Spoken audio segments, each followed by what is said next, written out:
Part 20 यानंतर आपण मानसशास्त्रावर आधारित उपयोजनात्मक प्रश्न बघूयात। तर प्रश्न पहिला, एखाद्या मुलामध्ये अभ्यासाची आवड निर्माण करण्यासाठी शिक्षकाने काय करावे?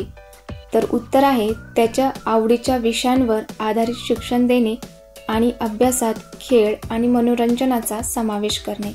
तर मित्रांनो, या ठिकाणी एक लक्षात घ्या, जेव्हा मुलांमध्ये अभ्यासाची आवड निर्माण करायची असेल तर त्यांच्या आवडीचा विचार करावा लागतो।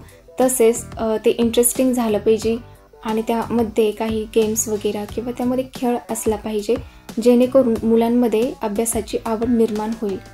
प्रश्न दुसरा, एखाद्या मुलाला शाळेत सतत भीती वाटत असेल तर या समस्येचे निराकरण करण्यासाठी खालीलपैकी कोणती पद्धत अधिक उपयुक्त ठरेल?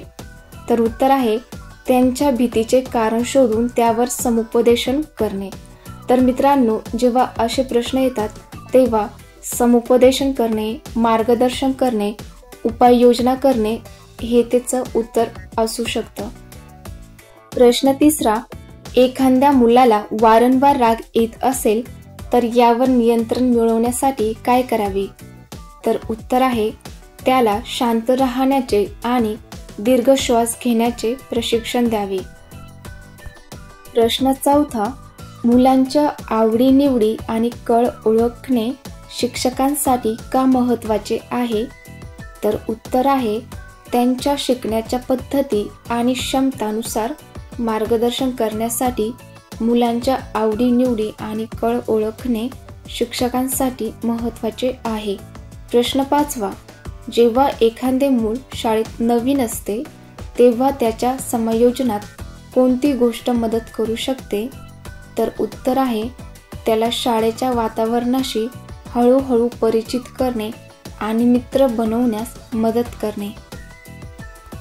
मित्रांनो, लक्षात ठेवा, जेव्हा मानसशास्त्राचे उपयोजनात्मक प्रश्न विचारतात तेव्हा मुलांची आवड, मुलांच्या अभ्यासामध्ये खेळ आणि मनोरंजनाचा समावेश, तसेच समुपदेशन करणे आणि प्रशिक्षण देणे, तसेच मार्गदर्शन करणे आणि त्यांच्या क्षमतांनुसार त्यांना मार्गदर्शन करणे, तसेच इतर ज्या गोष्टी आहेत ज्यामध्ये त्यांना अडचणी येतात त्यामध्ये मदत करणे हे आपले कीवर्ड्स असेल आणि तेच आपल्याला आपल्या प्रश्नाच्या उत्तरामध्ये शोधायचे असते।